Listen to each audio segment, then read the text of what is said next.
Hello everyone, our topic for today is about compound statements and grouping symbols. So I've discussed from my previous video yung tungkol sa compound statements. A certain compound statement contains two or more simple statements. So dito, yung mga compound statements, nakasulat siya into symbolic form or in English sentence siya pero i-convert natin into symbolic form. Yung uunahin kong i-discuss ay yung compound statement na nakasulat in a symbolic form into an English sentence or i-convert natin yun siya into an English sentence. So after discussing this one, meron tayong simple exercise na sasagutan. Na first things first, ito yung symbolic form. Sample of symbolic form of a compound statement. And then ito yung way ng pag-interpret sa kanya. Meron tayo ditong symbolic form na P, N, and then meron tayong open and close parenthesis. Ang tawag dito ay N. Na P, N, Q, or not R. So, ito yung symbolic form of a certain compound statement. Now, yung pag-interpret dito sa kanya, yung Q and not R daw, or the negation of R are grouped together. So, kumbaga, kung ano yung nasa loob ng parenthesis, yun sila yung magkasama. Yun yung magkasamang dalawang simple statements. Actually, tatlo na to. Merong P, Q, and R. Tatlong simple statements. Na yung Q and not R, magkasama sila. And then, yung P, na iba naman siya. And then, for next, meron din tayong P and Q. Sila yung nasa loob ng parenthesis, P and Q, or R. So, yung P and Q are grouped together. So, next naman, meron tayo ditong connective na ginamit, which is this one, yung arrow na to. Diba yung arrow na to, it represents the if-then statements. So, ibig sabihin, magsisimula ang sentence natin sa word na if.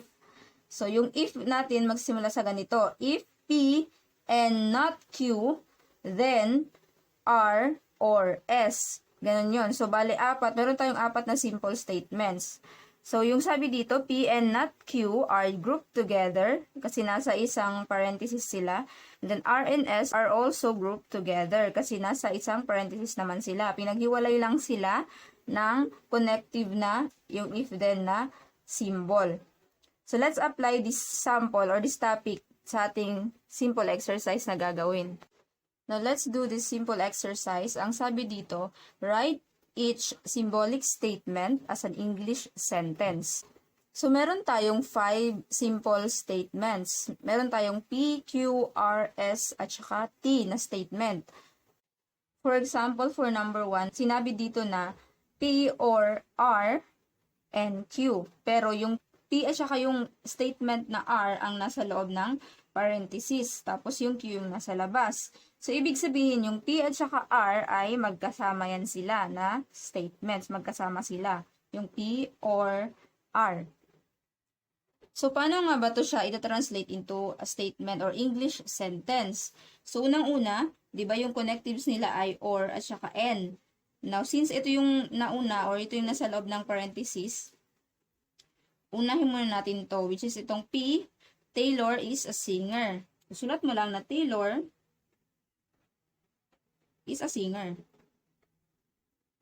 And then, yung word na or, yung connectives nila, or. Di ba yung R ay, Taylor is an actress. Na pwede mo lang sabihin, di ba, sinabi mo naman dito yung pangalan niya.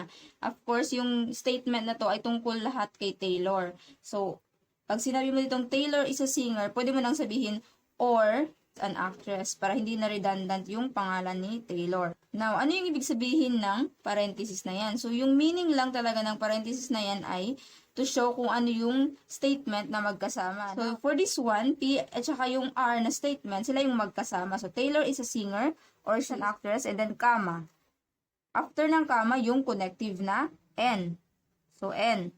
And then yung Q, di ba yung Q dito, ang sabi dito, Taylor is not a songwriter. And she is not a songwriter. So, ito yung statement na to sa number 1. Ito yung nire-represent ng symbolic form ng statement. which is Taylor is a singer from P, or an actress, yung or from this one, connective, and then before ng N, lalagyan mo muna ng comma kasi to represent na yung statement na to yung magkasama sa left side, and then sa other side naman yung Q, which is this one, she is not a songwriter. For number 2, symbolic form na statement, meron tayong arrow na ginamit dito as a connective, which means this one is a if-then na statement. So, mauuna muna yung word na if bago yung statement for P. So, ibig sabihin, pag may makikita kayong ganito na arrow, if muna yung mauuna sa statement ninyo. So, if P, ano yung P, diba? If Taylor is a singer. So, if Taylor is a singer. After ng if Taylor is a singer, lalagyan nyo ng comma. Tsaka nyo lalagyan ng word na then. This is to represent, diba, yung comma na ibig sabihin yung P nasa kabila or nasa left side. And then yung next na statement ay nasa left side, which is itong dalawang magkasama na to, yung Q at saka yung not R. Now, ano yung kasunod ng then? Diba yung after ng then is yung Q na statement. So, yung Q is Taylor is not a songwriter. So, if Taylor is a singer, then she is not a songwriter. So, after ng statement na Q, meron tayong ginamit na another connective naman, which is ang N. So, lalagay natin dito N. So, if Taylor is a singer, comma, then she is not a songwriter, N, not R. So, yung R natin kasi ay Taylor is an actress. So, ibig sabihin, kukunin natin yung negation ng Taylor is an actress. So, ibig sabihin, ang negation niya o yung kabaliktaran opposite niya ay Taylor is not an actress. So, kung ganito yung statement natin, ang lalabas, if Taylor is a singer, comma, then she is not a songwriter, and he is not an actress. So, ganito yung statement mismo. If Taylor is a singer, then she is not a songwriter and she is not an actress. So, this one represent the symbolic statement of number 2 or symbolic form of number 2. So, for number 3 naman, another if-then statement. Kasi meron tayong this one, yung arrow na ganito. So, ibig sabihin, before yung negation of S or yung not S, diba, yung negation, may mga ibang book, ganyan yung ginagamit na symbol, may iba namang ganito. So, since ganito yung given sa atin, so we'll stick to this type of symbol. Ang sabi dito, if not S, then P, and not Q. Same sa number 2, uunahin muna natin yung word na if. So, if not S, di ba yung S natin na statement ay Taylor plays the piano. So, ibig sabihin, kukunin natin yung kabaliktaran niya, yung negation. So, yung opposite niya is Taylor does not play the piano. So, ang first na statement, isusulat natin, if Taylor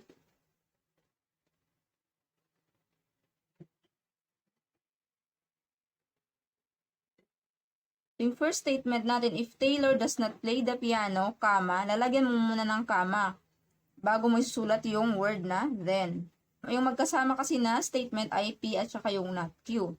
So, then P. Yung P natin, Taylor is a singer. So, if Taylor does not play the piano, then she is a singer. Now, this one ay N. N, not Q. Yung Q, diba? Taylor is yung Q, Taylor is not a songwriter. So, yung negation ng Taylor is not a songwriter ay Taylor is a songwriter. Now, since ilalagay natin to sa statement for number 3, ang lalabas ay if Taylor does not play the piano, comma, then she is a singer and she is a songwriter.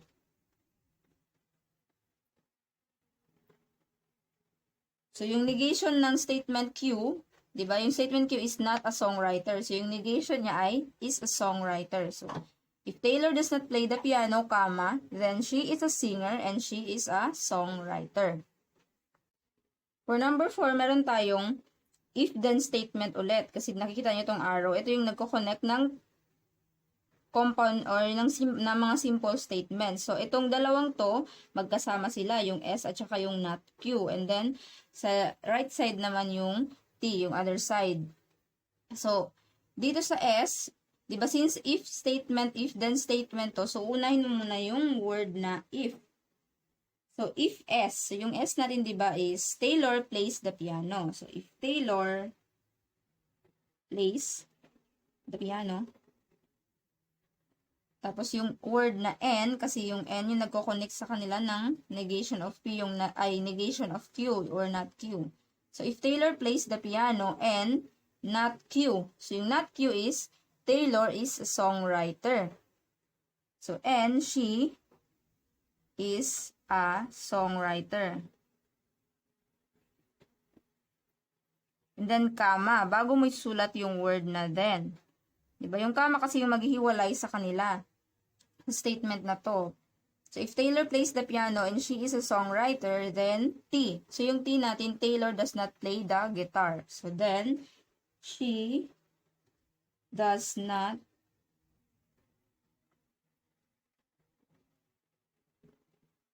So, ganyan. So, di ba yung T natin is Taylor does not play the guitar. So, if Taylor plays the piano and she is a songwriter, comma, then she does not play the guitar. So, that's the statement for number 4. For number 5, meron tayong arrow na ganito, which is it symbolizes the if and only if statement. So, if and only if.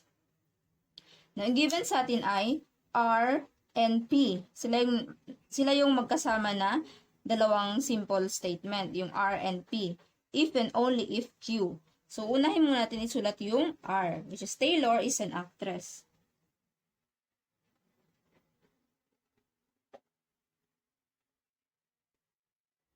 Now, next, yung word na N, and then P. Yung P kasi is Taylor is a singer. So, Taylor is an actress, and she is a singer. And then, comma. Comma muna para malaman natin na sila yung magkasama, yung itong dalawang sentence na to. So, lalagay muna natin dito yung if and only if.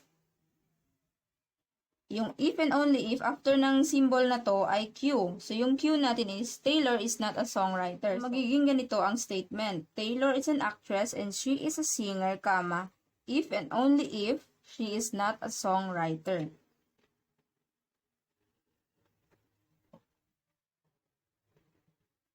So, ito yung statement for number 5. Taylor is an actress and she is a singer, comma, if and only if she is not a songwriter.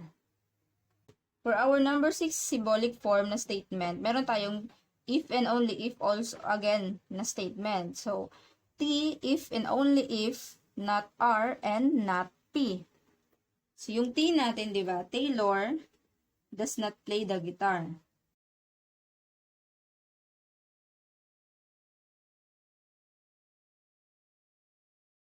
And then, comma.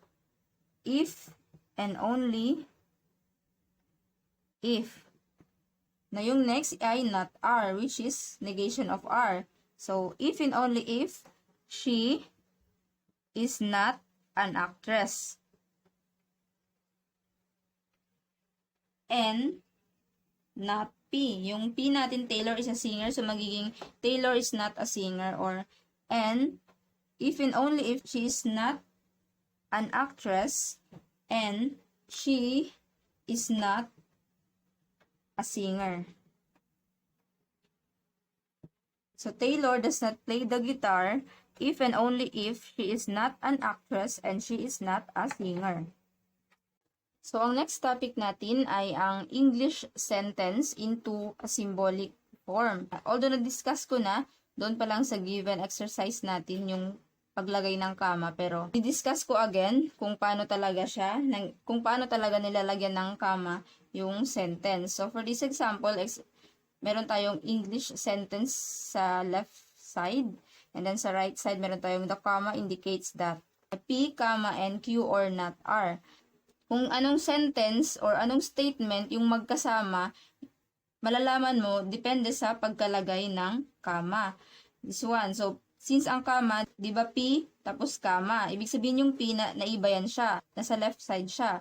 And then NQ or not R. So, yung Q and not R, magkasama yan sila, are grouped together. Now, this one naman, P and Q, magkasama sila, and then comma, then iba naman yung R or R. So, dinugtong lang yung R gamit yung word na or, yung statement, or yung connective na or. So, P and Q are grouped together. So, dito naman sa ating if-then na statement, meron tayong if P and not Q, and then comma, then R or S. So, ibig sabihin yung P at saka yung not Q are grouped together. So, ganito yan. P and not Q are grouped together. At saka then R or S, o yung R at saka yung S are grouped together. Kasi sa other side ng comma sila yung magkasama. Yung other side naman yung P at saka Q. So, ganun lang yung pag-determine pag given in English sentence tapos i-translate mo into a symbolic form. Kapag may nakita kang comma, ibig sabihin kung ano yung statement na magkasama, yun yung lalagyan mo ng parenthesis. For example, this one, P and Q or R.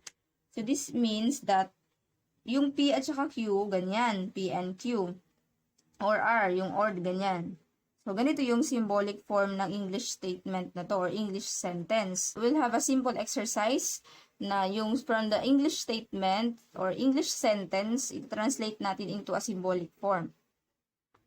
Now, let's answer this exercise or paano to i-translate from English sentence, this one, like for number 1, into a symbolic form. Kasi ang instruction dito ay write each sentence in symbolic form, use P, Q, R, and S as defined below. So, meron tayong statement P, Q, R, S. For P, Stephen is a football player. Q, Stephen is a basketball player. R, Stephen is a rock star. And S, Stephen plays for the Warriors. So, for number 1, i-translate natin to into symbolic form. Now, remember, pag may makikita kayong comma, ibig sabihin, anong sentence ang magkasama, ibig sabihin, yun ang nasa loob ng parenthesis. For example, let's read this number 1 statement. Ang sabi, Stephen is a football player or a basketball player. Na yung statement na Stephen is a football player ay statement for P, yung P na letter P. Ganyan. Or, tapos pinagdugtong sila ng or a basketball player. Now, yung basketball player ay statement Q. Pero yung connectives nilang dalawa ay yung word na or. So, yung or, di ba, ay paganyan, yung pa-V. And then, P or Q. Nalagyan natin ng parenthesis since, di ba, after ng or a basketball player, may comma dito. And then, and he is not a rock star. So, yung and, ganyan. So, yung he is not a rock star ay negation ng R. Kasi yung given sa atin na R is Stephen is a rock star. Now, ang sinabi dito ay not. So, ibig sabihin ang negation of R. So, P or Q and not R. So, this one is a symbolic form of this given statement. For number 2, meron tayo ditong if Stephen is a basketball player and a rock star, then he is not a football player.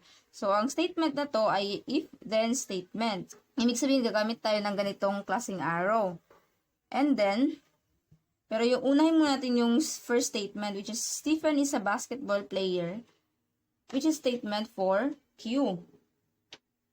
Now, nilagyan ko siya ng parenthesis kasi before naglagay ng comma, ay magkasama sila ng another simple statement or simple sentence, which is this one, yung a rock star. Pero, and then pinagdugtong sila ng connective na N. So, yung N, ganyan, Q, N. Yung rock star ay statement for R. So, Q and R. And then, yung arrow, kasi may if-then statement tayo. So, arrow, then, he is not a football player. Yung he is not a football player ay negation of P. So, ganito yung symbolic form for number 2 statement. Q and R. Now, if Q and R, then not P.